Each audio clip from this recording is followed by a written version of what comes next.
Hello, today is August 3rd, 2023. My name is Hannah San, and I'm here today with Mr. Locke Quinn on behalf of the Houston Asian American Archive at Rice University. Mr. Quinn, can you please state your full name and place and date of birth? Yeah. My name is Block Nguyen. I was born in Austin, Texas in 1992. Wonderful, thank you. And so to start, how would you describe the neighborhood in Austin you grew up in? Um, yeah, the neighborhood that I grew up in, like up until like fifth grade, I would describe it as relatively diverse. It wasn't too far from the city, so I had what, and we had there was like actually like a lot of kind of like first generation like immigrants like kind of living in our neighborhood as well. So kind of like uh yeah, especially in Austin at the time, like yeah, it helped kind of make us feel like I guess my family feel like not uh it's alone because yeah, actually growing up in actually from like my preschool year through my fifth grade year, um we weren't like the only like Vietnamese. We weren't even like the only Vietnamese like family in our neighborhood. That didn't change until I like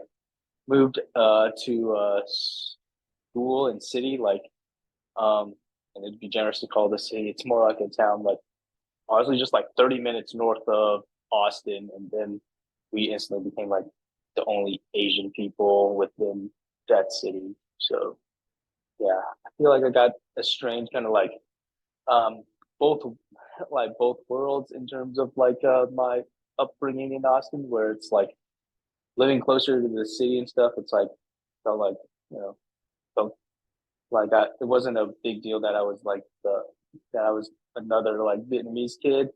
Then it's like the further way I moved from the city, I was like, oh, I'm like the only Asian person here in like my class. So Right, right. And eventually, once you were kind of more isolated from a Vietnamese community and an Asian community, did you still celebrate Vietnamese holidays or like traditions within your family?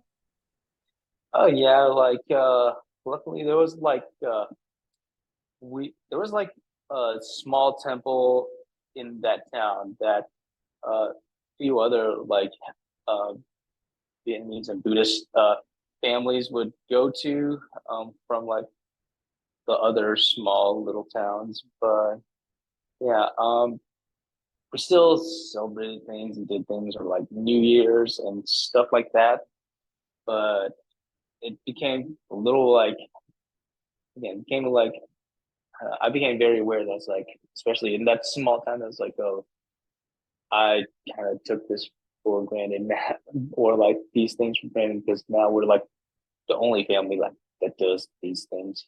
Those are like the demographic of like that small town that I spent like my I would say relatively formative years in from like my middle school through like late teens.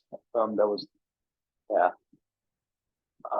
I'd say I was like the one like I was the one Asian person in like a lot of spaces. So I feel like becoming more isolated made me definitely kind of like made me aware of like my the racial like the racialization of like my identity, especially when other people kind of like make it very aware to you. Right, right. And so kind of talking about your early educational experiences, both in elementary school and in that middle and high school. If you'd like to share what schools you attended for the archive, that would be great. But then also, were there any teachers or experiences, whether academic or non-academic, that inspired you or that were particularly influential for you? Yeah, sure. I can share all that. Like, I mean, I in elementary school, I went to Pond Springs Elementary, which can it wasn't like in the city, but it was like near enough to the city and kind of a bit more metropolitan. Yeah, and I don't know. I didn't really have a lot of teachers that were like super like encouraging or anything, just because like I mean the town I grew up in, like no one knew like someone that was like making art or doing art as like a job. But same thing, I did have like one art teacher in high school, uh, Mrs. Breakin, who actually was like, uh, she, I don't know, she was like the first person that like saw potential in me. She told me it's like, yo, you can like actually do something with this, or like you can actually like go to college for drawing. You know that? And again, that was like my that was mind blowing for like teenage me. But yeah, I'd say like she was maybe like the one te st like standout teacher that was like you can actually be like I feel like it's encouraging. That's wonderful. And so kind of along with that, do you have a clear first memory of you becoming interested in art? Did you draw and paint growing up?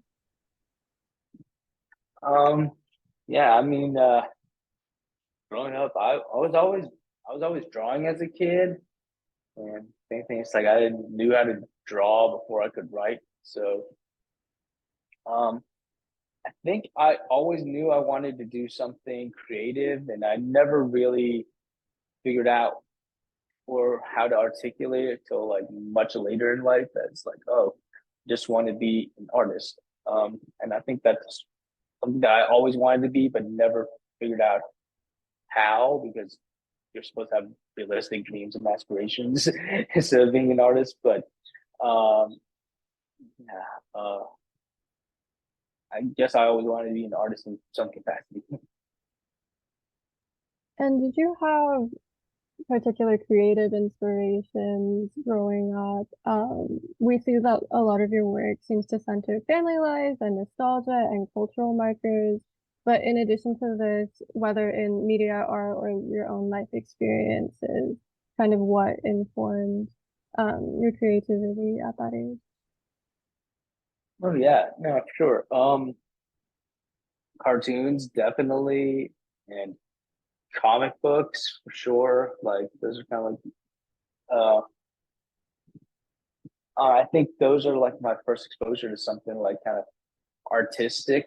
Um, and it's like I still go back and like watch cartoons that rewatch cartoons that I watched as a kid just to pick up on some nuances and kind of appreciate the again the creative like fortitude that went into like uh cell drawn and hand drawn cartoons. I feel like uh, as a kid, think I took that for granted that it's like, oh, this is just the way that cartoons are gonna be forever. And now you'd be hard pressed to find like hand drawn cartoons anymore. But again, it's like I have a love for like graphic stuff like that. Trading card art as well. Like I've collected and played a lot of Yu-Gi-Oh and Pokemon cards, and I think it's like um, especially with Pokemon cards, there was like a lot of cool artistry with those, and I felt like I got exposure to like illustration through like the illustration on those cards and what different types of illustrations because all the Pokemon card illustrations are done by like a bunch of different artists and stuff. So it was cool to see like this person's take on Pikachu could be this cool little claymation looking thing, and then you have the original watercolor drawing.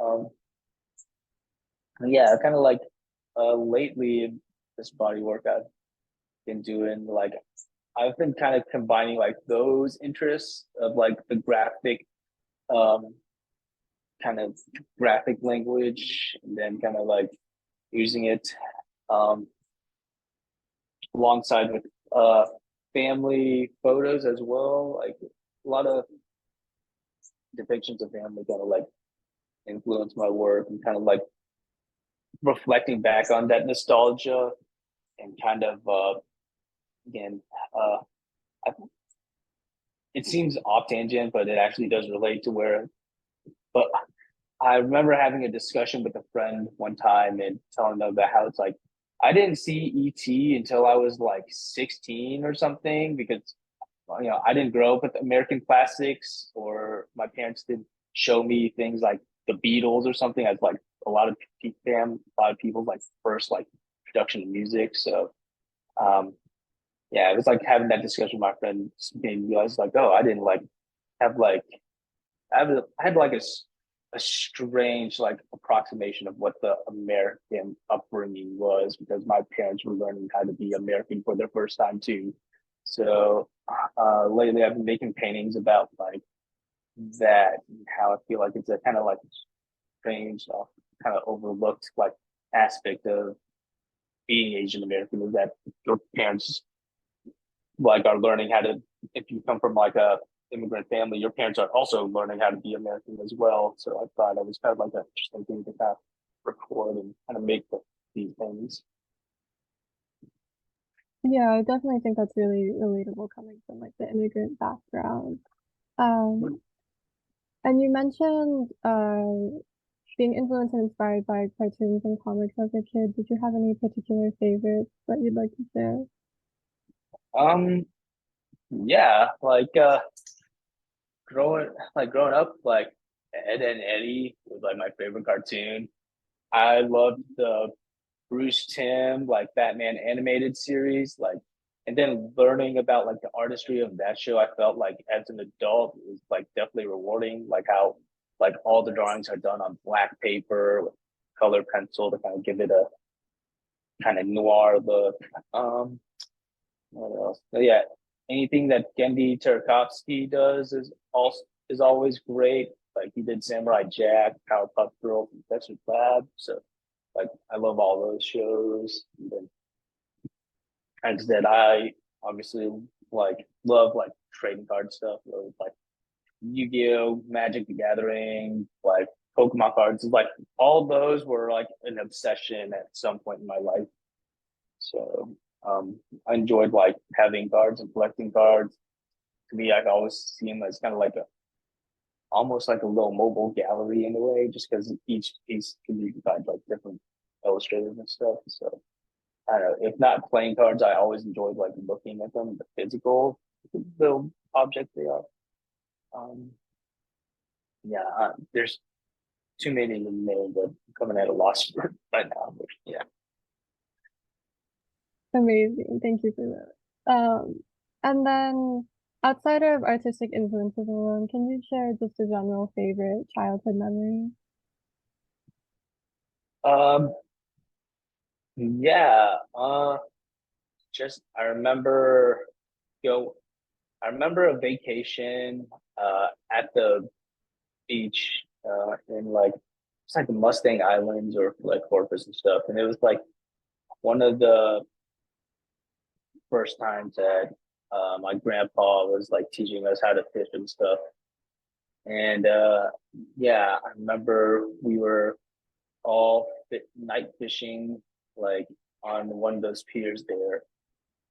And I think yeah, that was like the first time I like caught a fish on a pole, like um just doing some well with saltwater fishing. Yeah.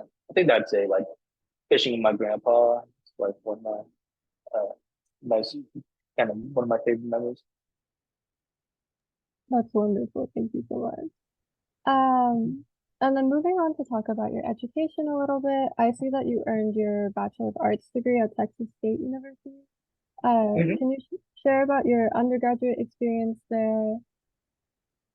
Yeah. I feel like I didn't have like the conventional like path to like getting in, like my degrees or like an education because like after high school I actually um went to community college for like a bit, but I didn't take it all too seriously and even like dropped out for like a year and a half.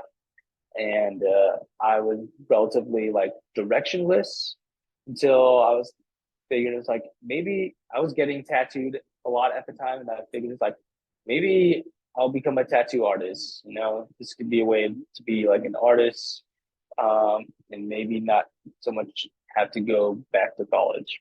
But um, I started kind of like apprenticing and hanging out at a tattoo shop, and then like the more I talked to these guys, the more I realized that it's like oh they value an education, so maybe I should too. Because the owner of the shop has his like master's degree and stuff like that. Um, And so it was kind of like with the encouragement of like these guys at a tattoo shop, I was talking about how like, yeah, maybe maybe I was thinking about like maybe like possibly going back to like get a finish my degree and stuff. And yeah, it was with the encouragement of the guys at the tattoo shop and even one of the guys recommending the program at Texas State. Um, yeah, I went back to school for my degree in fine arts, paint with emphasis on painting. Um, I initially was going back for like a graphic design, but then I like took a painting class and kind of like changed everything. Like I switched over to painting after like having a class with a really awesome professor, and it was like from there that I like started considering like grad school, which hadn't been on my radar like just a few years back and anything like that. And yeah, that's how my undergrad experience happened. Did you find that having formal training, especially in an academic setting, was helpful in developing style or I guess technical skill, discipline, things like that? Oh yeah, like all of that. Like I learned a lot of things technically. I learned a lot of things formally. I learned a lot of things conceptually. It was like, yeah, it was like the first time that I was like, um, I guess like art has always been fun and something kind of like I've always done, but it was like just something else to see. It's like, oh, it's like, it's, and people are taking like art like very, very seriously. So I got to step it up and take it serious as well. Um, so yeah, it was like first time being around people who again took this stuff seriously and like again like want careers as artists. So um, it was kind of yeah refreshing to be around and to even have like just the conversations about art and stuff because for a long time it's like the art thing that I did was I was kind of like doing it in solitude and none of my other friends were really into like making art or anything. So um, going to college like definitely kind of like helps surround me with like people with similar aspirations, which again, being surrounded by people like uh who have like a drive, like also I feel like is very encouraging, makes you want to like do it as well. Yeah, it's definitely really cool to hear about finding that sense of community in college, especially. Um, were there any specific groups or even classes like the painting class you mentioned, or professors or mentors during your undergrad you think that left an especially strong impact on you? Oh yeah, for sure. Like one professor I feel that's like been like uh that's been the most impactful. And it's like we still, and we're still like friends and all to this day. Is Tommy Fitzpatrick, who's like a great guy, and he like uh, I don't know, he was one of the very kind of like first people like who like and along with Miss Freakin showed me that it's like there's like a life that you can have with art or like art can like do this for you or like um it can open like so many doors and yeah it was like uh really great and being under his tutelage and learning so much stuff from him and yeah um the community that I gained overall like at Texas State like I'm definitely grateful for like all my friends I met there like still some of like the best friends I've had to this day um for sure like I feel like yeah, that I think they're like some of the kind of most impactful parts of like my education over at Texas State for sure. And then you also completed your Master's of Fine Arts at the University of North Texas, I believe, in 2020. Mhm. Um, could you share a bit about your decision to pursue the MFA and attend UNT specifically? Yeah, for sure. Well, getting my like I knew I wanted my master's degree after like completing my BFA.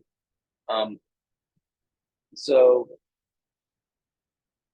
I applied to a bunch of programs and I got into a couple and I actually didn't start off my MFA at UNT. I actually transferred over. I was in a different MFA program prior to that, and it was at the University of Nebraska in Lincoln. And I did a semester there, and it's not that it's a bad school or anything or a bad program. Like if anything, it's like it's great. They have good people. Just sometimes like you're not a right fit for a program. And I was also feeling like a little homesick for Texas being in the Midwest. So I figured I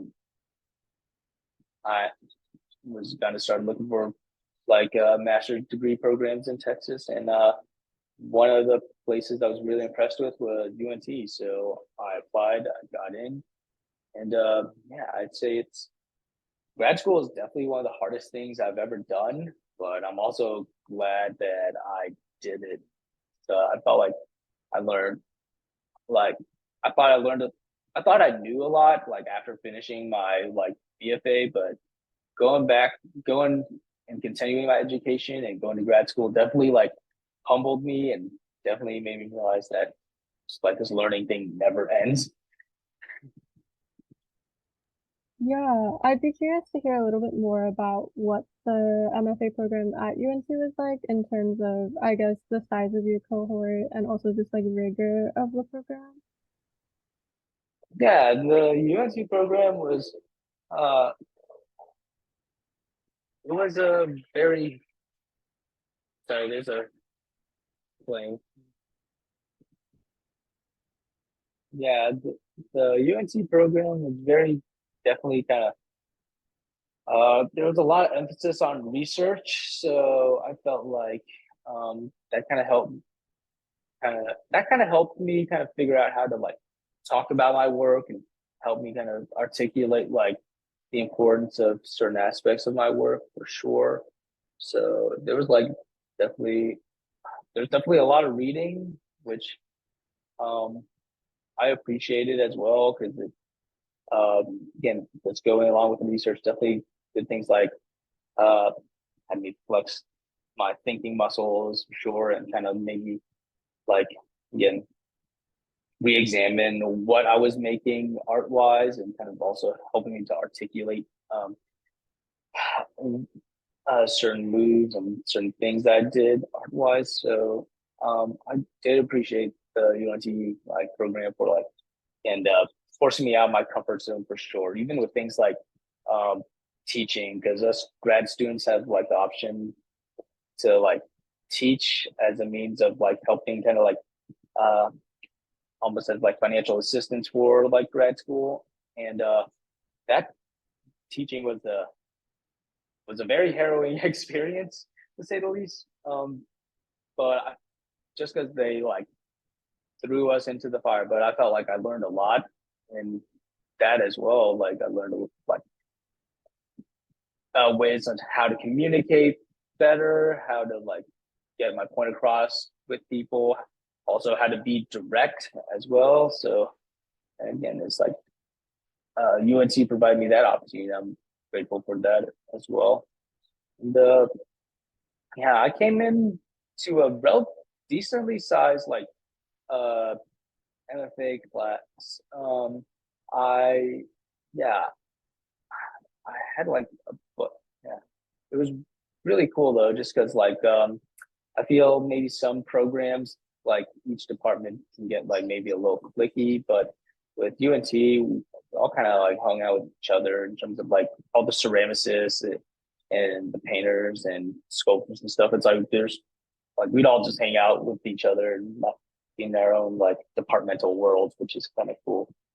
Um, yeah, like maybe like a maybe it was like 30, like 24 people in like my graduating class or something like that. But it was maybe even 40. I know it was a very decently sized program, which helped. And there was a lot of kind of cross interdisciplinary classes too. Like I've taken like a class on like performance art and stuff like that, which was very interesting.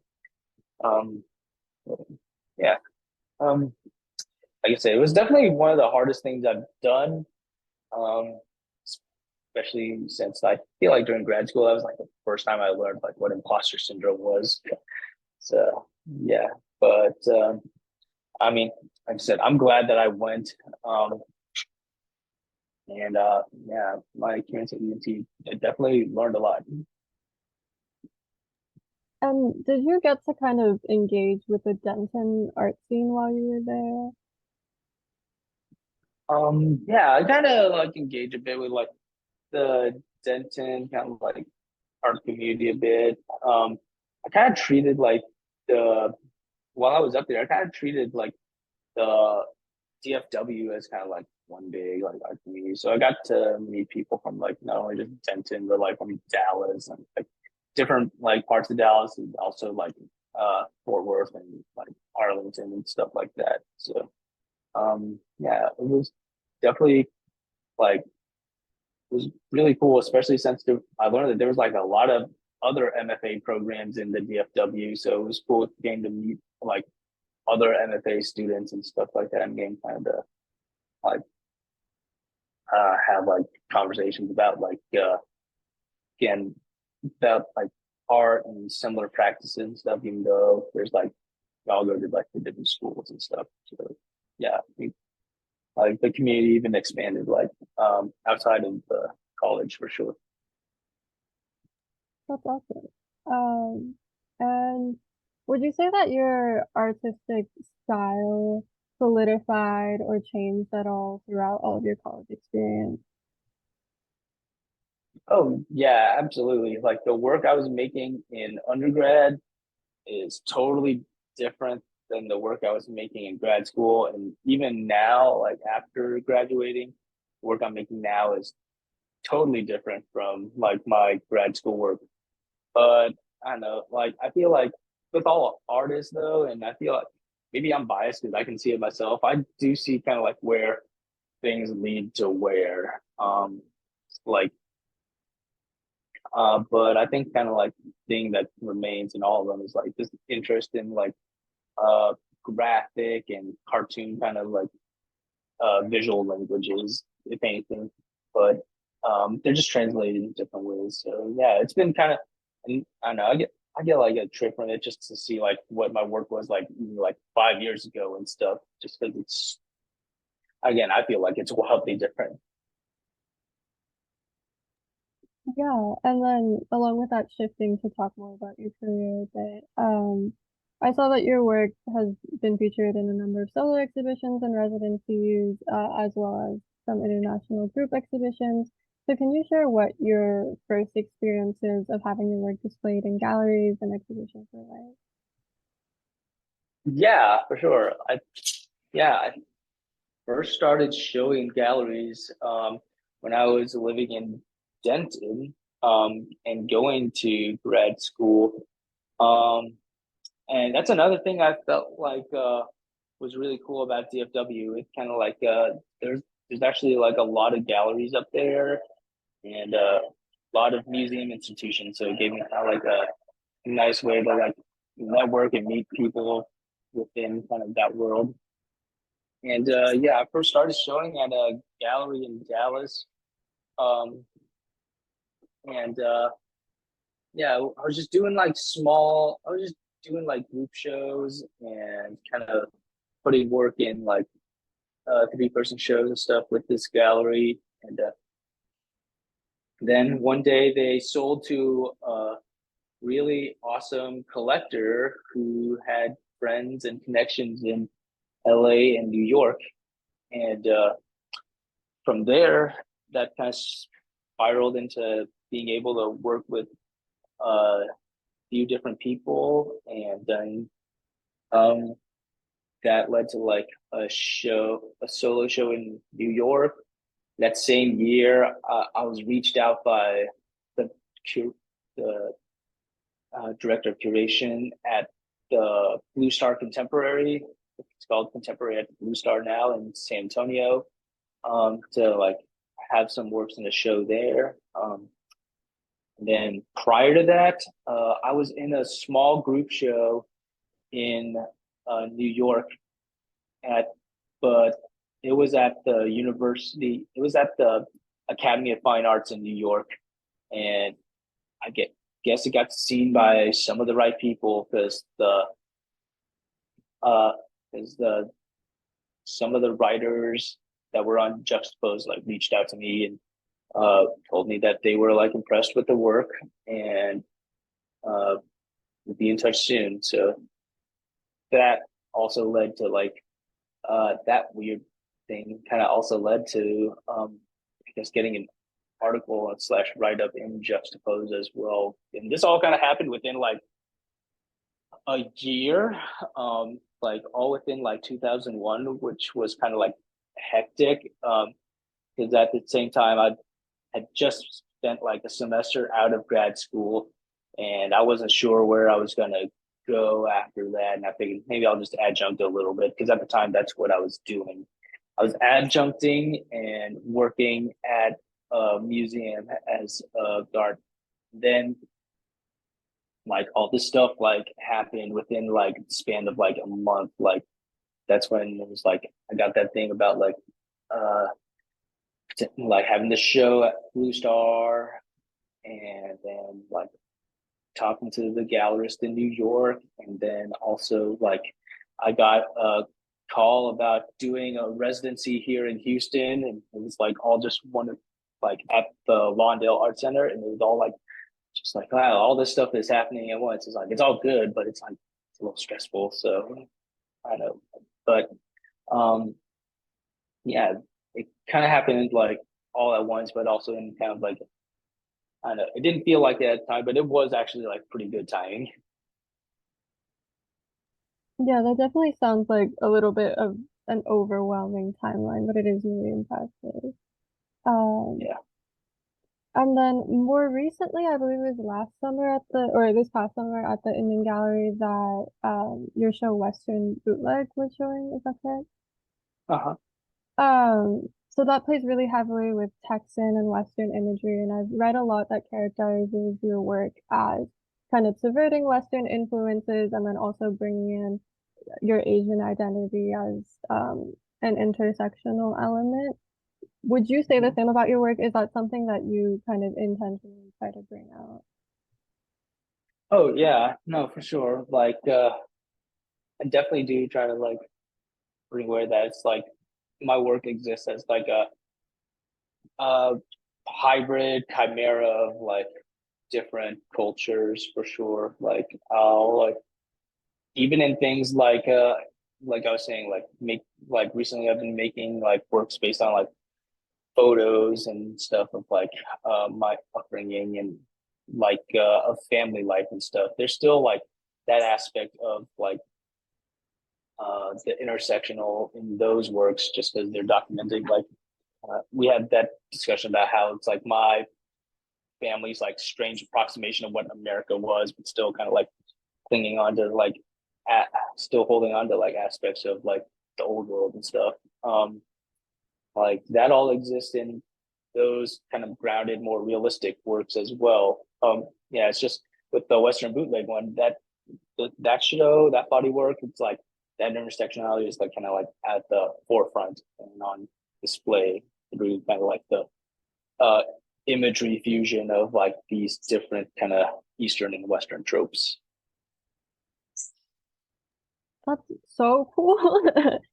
Yeah. And I also saw for Western Bootleg, you work more with like mixed media. Can you talk a bit Mm-hmm. about your process in working that and selecting material? Yeah, for sure. Initially, like the show is gonna be like all painted. Like I was just gonna like paint over imagery and all that. But I like one day I think I was just like just kind of like looking at like the fur on like uh those lion costumes and on my phone and stuff and like I was also like watching videos of like these families that like make the lion dance like costumes and stuff and how it's like becoming a very seldom kind of like handmade craft um And yeah, I was kind of like just watching them like kind of put these things together and like tuck the fur and stuff. I was like, huh, well, I'm already kind of like painting one of these things. I feel like I can like just add the fur as like a painted mark, or like treat the fur like a painted mark, or like somehow incorporate the fur into that. And yeah, that kind of led to like incorporating different sorts of media, like um incorporating things like flowers I got from like the Hong Kong market or Daiso and stuff into like the paintings, or like even using things to create a sense of texture, like using like a mesh laundry basket and just pouring acrylic paint over it to make it look like snake skin or something like that. Um, yeah, it was like the material exploration for sure. Um, definitely came that as like um, a curiosity, but also like to make the paintings kind of give them give them a interesting presence other than just kind of like paint onto like a canvas. I always try to give my paintings like something like another layer that makes them like even more interesting to look at, or like you have to walk around them to kind of look at them, which is why I like using things like iridescent reflective paint or like pearlescent paint, because it transforms what the painting looks like at every angle. So yeah, I'm always about what I call like visual gimmicks. And I have this ongoing joke where it's like I tell people, it's like, yeah, I just want to make a painting uh that's a pain in the ass to like photograph. Um, this summer, I believe your installation at Meow Wolf in Grapevine also opened. Um, could you share what it was like to prepare for and really cultivate that physical space, especially with Meow Wolf being such a beloved place with so many different locations across the US? Yeah, of course. That was that was like anything. That was like years in the making as well.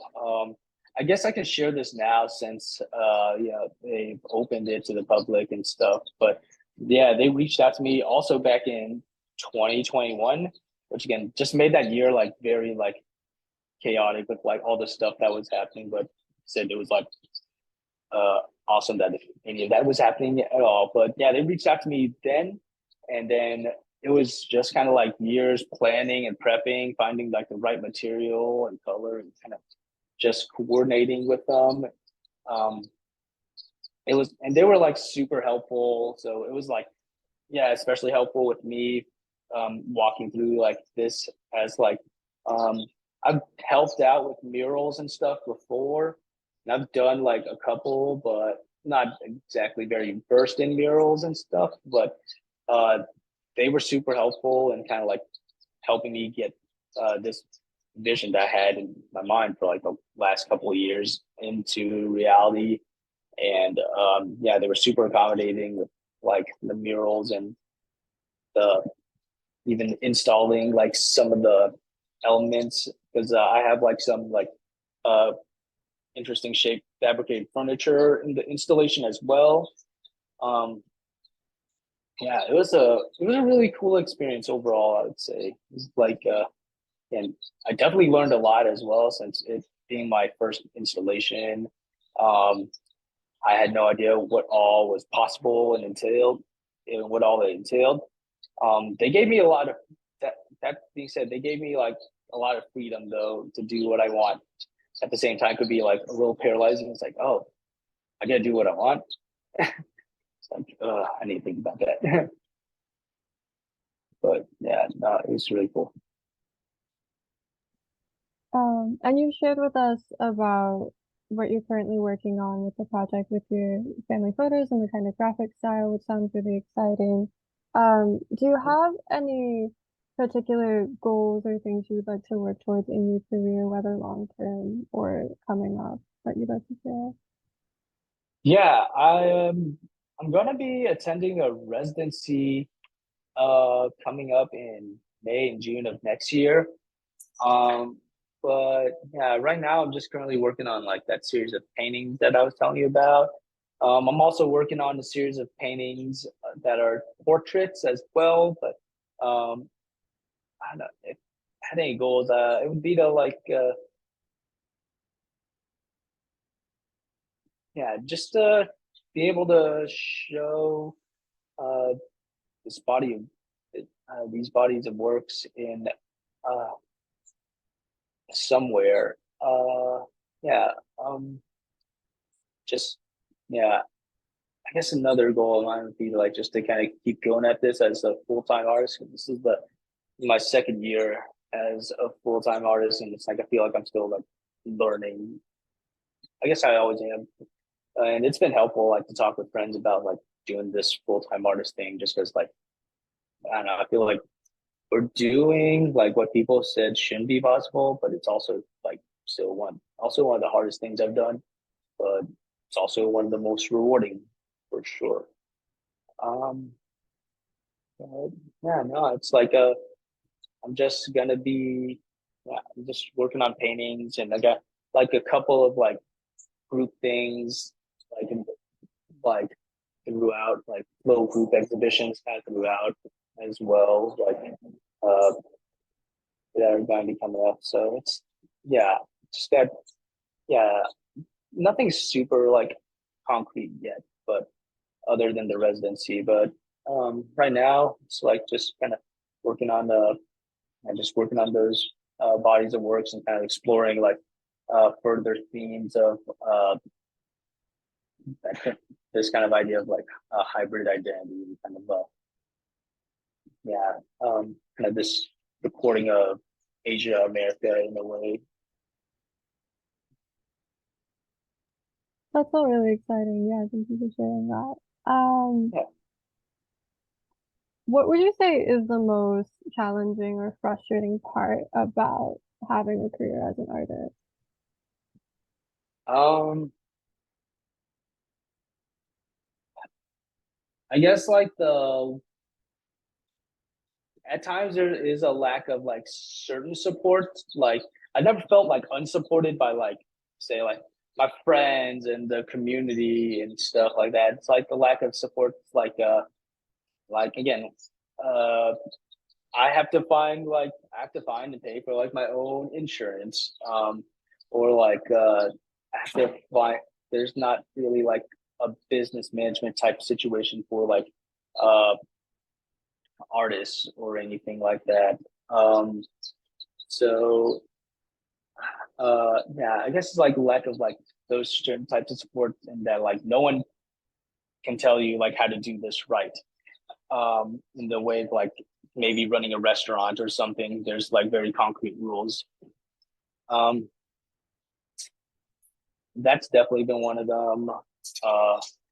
And also like I don't know, this is like not an as serious one, but being taken seriously also when you say like I'm an artist. Um, like I don't know, that's just a small thing. Half the time I feel like I know I'm trying to be better about it lately, but half the time I backpedal and say like, oh well, I'm a I'm a teacher too. So, but yeah, I guess those things. But I enjoy having a career as an artist though. It's like I don't know, like I said, the hardest I've ever worked, but one of the most rewarding things for sure. Right, right. Do you have any advice for young artists navigating their own careers in the industry, or even anything you would tell your younger self? Um, yeah,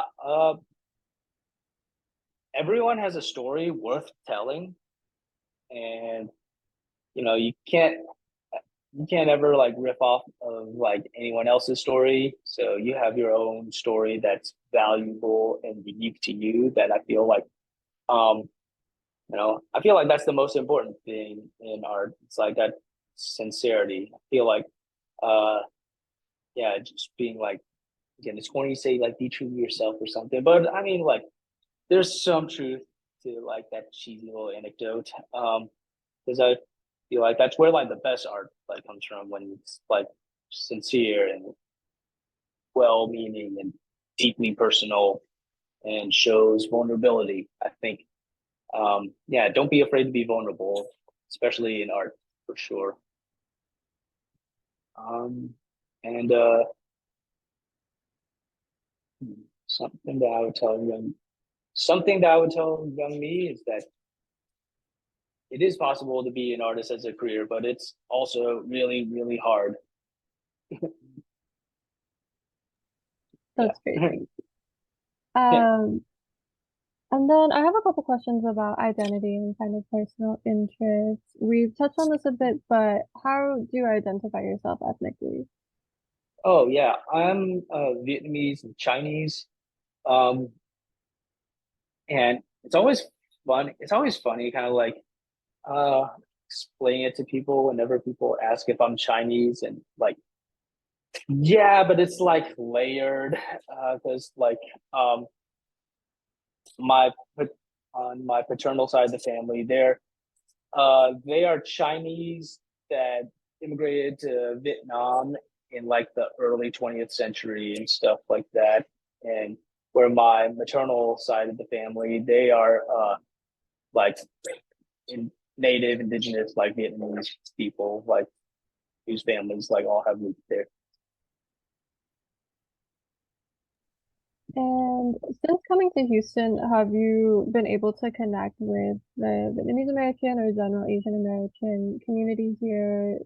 Can you compare it to other places you've lived, even in Texas?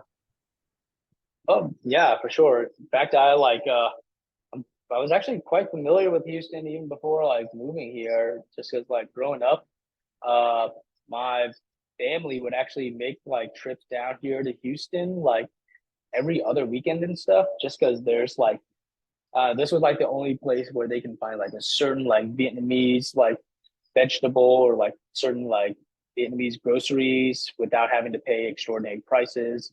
And they would do things like come down here and get like load up on like food because it's not as like crazy expensive like as it is in like Austin stuff. So yeah, and also being here, I do feel like I get to connect with like the Vietnamese and just Asian American community at large, which is really cool. Um, and yeah, I so I'm not gonna lie, like I did not really have any Asian friends until I started studying art and going to college, just because, like I said, like the town I grew up in, I was like one of like five Asian kids in my high school, and then like none of them were artists or remotely interested in art. And yeah, going to college and like meeting other like Asian American like students who are also artists is like it's funny. It's like there's a kind of a certain kinship there, and then there's also that thing. It's like it's okay. My mom was not happy with this either, but uh, I joke. There's my mom is super supportive, but yeah. Yeah, it is great to hear about that sense of kinship. Um, and then where would you say that you feel most at home of the places you've lived? Place I feel most at home. Um, yeah, out of all the places I've lived, I would say I would say Houston.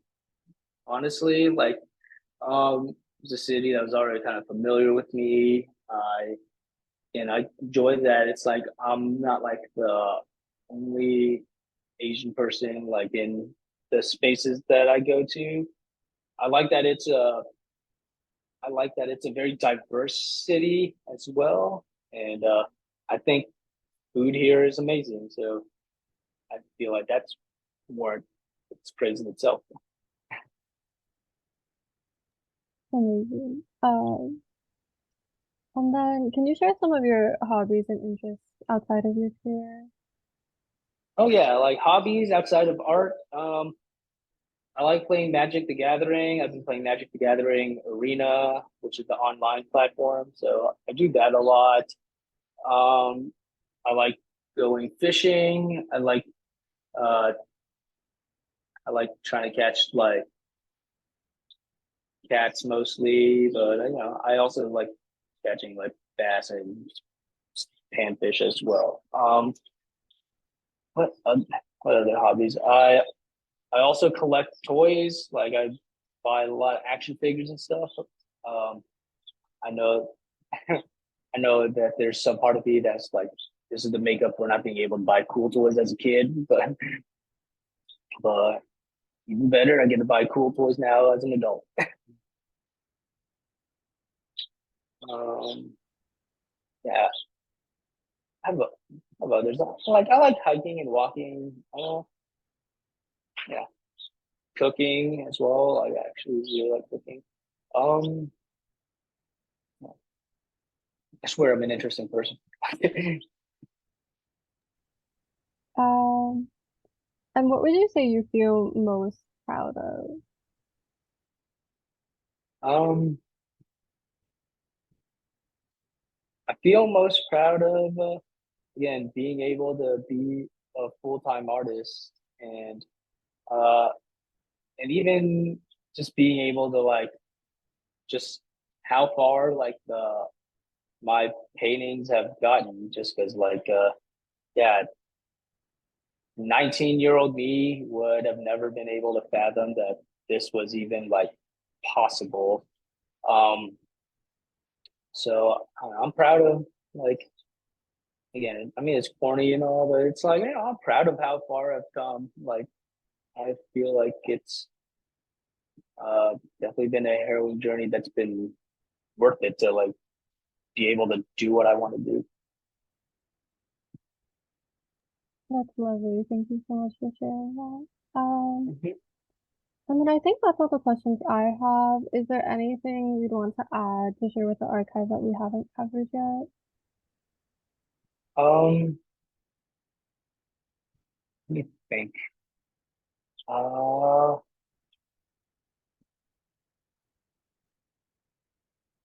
yeah, I can't think of anything, but if there's anything, I'll let y'all know. That's Wonderful. Thank you so, so much for your time. I'll go ahead and stop the recording now. yeah.